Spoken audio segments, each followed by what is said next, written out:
Over 2 generations, you and I have come to learn that the M2 is a magnificent thing. Yet our experience has been primarily limited to racetracks and perfect California canyon roads, which brings us to an experiment. What's it like to live with a car like this in a city where the roads aren't so perfect, where there happens to be a lot of traffic, or when the weather doesn't want to cooperate?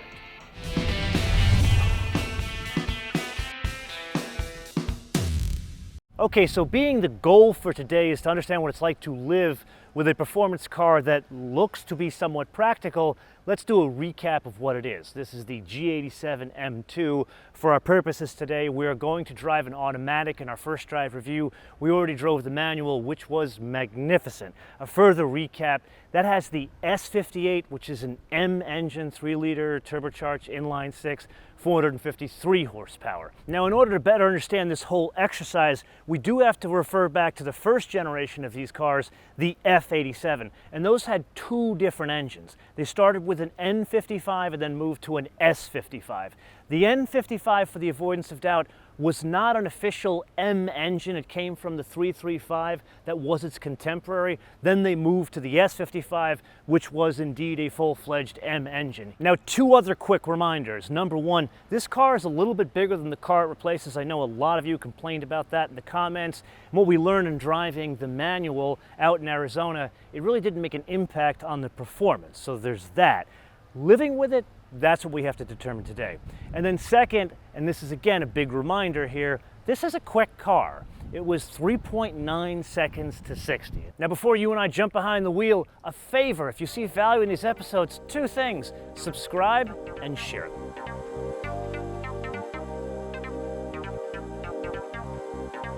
Now, a bit of a recap on the weight. 3,867 pounds, or depending express your weights and measures, 1,754 kilograms. Now that is 53 pounds heavier than the manual we've already driven. With that, oh yeah, the automatic, lovely the way it delivers power. Now yes, of course, most people are going to tell you, including the manufacturer, that you're going to get the most straight line performance, meaning 0 to 60, with this setup, even with the torque converter. Is it usable? And here, obviously, driving it in and around Miami up to the Palm Beach area, this is a very easy transmission to use. But the important part, you don't lose performance. Like, I feel that I can control the car with the paddle shifts, even though it is a torque converter automatic. There's never a time like right now where I'm denied downshifts. Yeah, if I'm going to do something stupid, the system's going to say, no, I really don't want to blow up the engine. But here, it's just magnificent to use, and you can change the speed of the shifts in the automatic mode by going down here. And that's something we've seen in other BMW M cars. This, it's more well suited to changing the gears yourself. I think it's a function of the size of the car combined with the driving dynamics of the car. You know what? Put all of that aside and let me put it to you in a very distinct way. I wouldn't laugh at you for getting a manual transmission. Yeah, I would probably taunt you throughout our friendship because you went the automatic route. But there's no shame, and that comes from both are good choices. The manual is a significantly better choice because it fits better with the personality of this size car.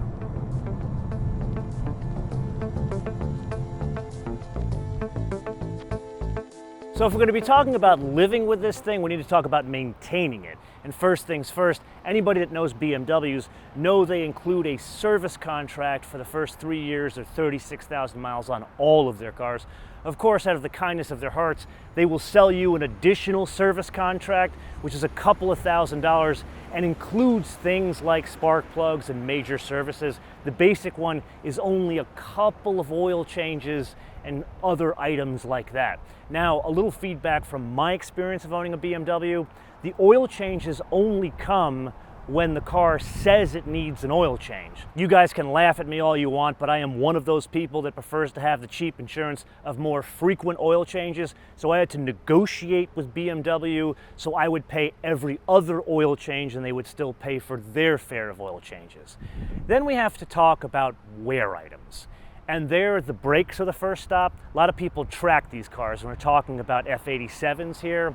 And you could imagine brake pads and rotors not exactly cheap here. If you were to come to a BMW store, it's about $3,000 in parts. You can find them a little bit cheaper. This is one of these instances where you'd want to do it yourself, basically be a shade tree mechanic. Most folks who are probably tracking these cars probably have a separate set of pads and rotors for tracks and do it themselves. Then of course we need to press on to one of the more expensive wear items, considering this being a performance car, and that would be the tires. Now these have a staggered setup, 19s in the front, 20s in the rear. That does impact the cost. In the front, the cheapest I found is a little under 200. In the rear, the cheapest I found is actually 175. Those are Yokohamas. Then if you want to go into the more expensive option, the Michelins, the most expensive I found for the front, 400, and about 450 in the rear. As a basis of comparison, a Corvette C8, really about the same price as this car, that also has staggered wheel and tire sizes. In the front, the cheapest I found there is $230, and then $400 in the back. The most expensive, $400 in the front and almost $600 in the back. And then a huge basis of comparison, if this was the 4-cylinder base 230 with the 18-inch wheels, all 4 tires, $600. And that brings us to the most important point. Are these cars reliable? Can you own them for more than, say, 5 years? And the only data we have is on the previous generation, the F87. And there, for the most part, they are reliable. I've got a couple of friends that have had these things. The problems they've had have ranged from some leaking out of the engine, and that was an easy fix, to Valvetronic problems. Those, the people that I know and some of the research I found, it happened early on in the car's life, so it was covered by the warranty and wasn't an issue after the car went out of the warranty. My guess is that would probably be the most expensive thing to fix if you weren't covered by a warranty. Overall, these are not the horrid nightmares that most people envision BMWs are in terms of reliability. Now again, in keeping with our theme, you and I have to have a discussion about the seats fitted to this car. These are the standard seats. There's no shame in their game. Very comfortable. I would argue a bit more comfortable than the carbon buckets that were in the car we originally drove. I've gone down on record as one of the very few people that prefers the BMW carbon seats over these.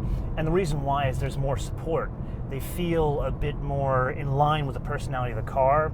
I would argue they go a step further in making the interior look significantly better. The problem here is these are too soft. Now, using it around town, they're okay, but I would think on long trips, and I took this from Miami over to the Naples area and back, I was a little bit fatigued with these. Now contrast that to when I took an M4 from Los Angeles to Palm Springs and back in heavy traffic. There, at the end of my trip, I felt more alert. That's the benefit of stiffer seats. The only thing I would ask for there is adjustable lumbar support, or at least more lumbar support, because that's the only thing that's lacking there. Rather than playing a round of our favorite game, the options game, let's do a comparison between this and the car that we featured on our first drive review from Arizona.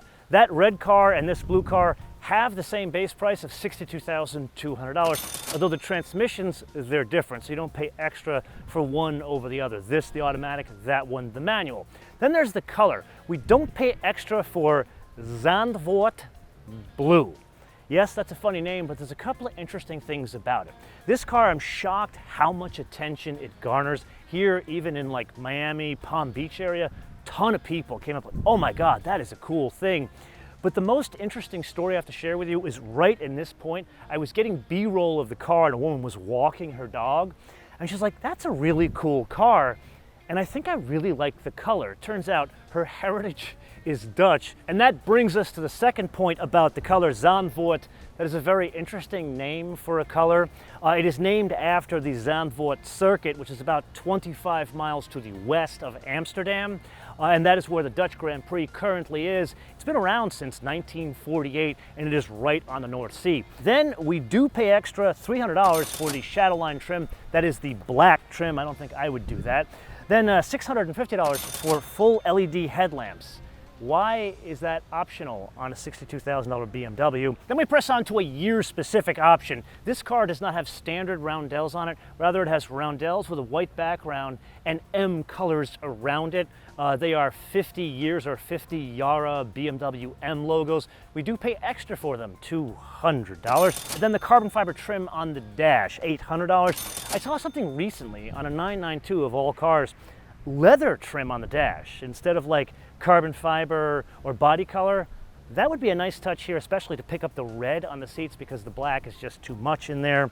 Then we press on to the carbon fiber roof. So the car we drove in Phoenix, that had a $9,900 sport package that included the carbon fiber roof, the carbon fiber seats, and most importantly, it changed the VMAX from 155 to 177 miles an hour. However, one can do the roof as a standalone option for $2,600. I'd like that reversed. Perhaps the seat as a standalone option and still be able to get the sunroof with the carbon fiber seats. Because importantly, in that $62,200 base price, a sunroof is fitted as standard. Then we move on to something that should not be optional on a $62,000 car, the active cruise control. It has the lane keep assist as well, $550. No, this is not a self-driving car. Then the Live Cockpit Pro. That's expensive, $1,100. I don't know if it's worth it, but you and I will question that later. Then we press on to the only other thing we have to pay extra for is the destination and handling, not von Deutschland, rather San Luis Potosi. I'm probably butchering that name. It's made in Mexico, $995. Which brings us to a total retail price of $69,695, which brings us to the obvious question, how much was that car in Phoenix? Well, the car in Phoenix was more because it had that $10,000 sport package, so that was $73,095. There are some practical items we do need to address. Number one, the change in the UX. And I don't mean here, I mean down here. This is something you and I really haven't discussed in our first drive review episodes. Normally BMWs have repeater type buttons down here that are hard buttons. This, all we have is the knob, and everything is kind of haptic feedback. We still have the forward and backward for the infotainment, but they've taken away most of the HVAC controls. Those you have to go into the climate menu here. Not a fan. This isn't just an M2 thing. This is an every BMW thing. Can we go back to having some here? The only thing we have is the defrost front and rear. And then something that's interesting in terms of usability, the back seat, it's, what is it, a 40-40-20? So there's an armrest that comes down so you can put skis through it, and then each side folds down. I have to admit, having that kind of functionality in a car like this is wholly unexpected, but using it 10 days between 3 cities in Florida that are a couple 100 miles apart has made this an incredibly good road tripping car.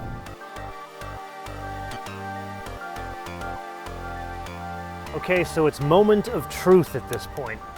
And here I am not expecting great fuel economy, to be very honest with you. We are completely bone dry. There are 17 miles of range left on this tank. Now, you and I have driven Supras and M3s, M4s, 335s, that kind of stuff. And we've done 30 mpg driving around town pretty easily, but those cars have smaller wheels and tires. This has a staggered setup of 19s, 20s with a lot of rubber. Now, driving it from Miami all the way up to that shoot road up there, it did 32.2 mpg. However, driving it like a maniac around Miami, 17.7. Now, before you say it, this is a living with episode, which means we are going to use regular old no-name brand gas. So I use Costco when I'm at home, and like normal cars, we're going to use Costco brand gas here in this fancy car. Okay, now as you and I get to the point of a full tank, this is about a 15-16 gallon tank, and we've put 13.5 gallons in it.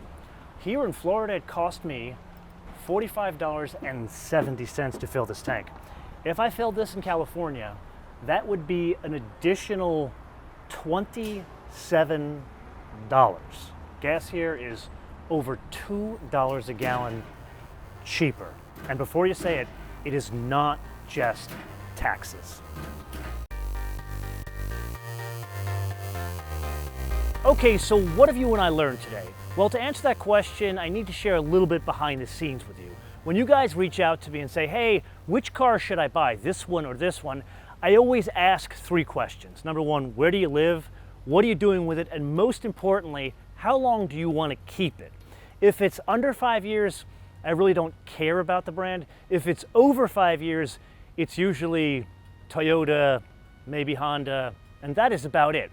Well, after this experience and doing a lot of research, both from friends of mine who have had F87s for a couple of years and tracked them, as well as folks who have had other BMWs with this engine, I am not afraid of owning this past 5 years. Yes, more could go wrong with this than say a Toyota, no, not a Toyota Supra, but overall it's within the realm of possibility of owning a performance car, because at the end of the day, you're going to pay more to drive a car like this, as we learned with just the tires and the brakes, which brings us to the wish list. And here I'm going to ask for two things. Number one, yes, I want the carbon seats without the carbon roof because I do want the sunroof.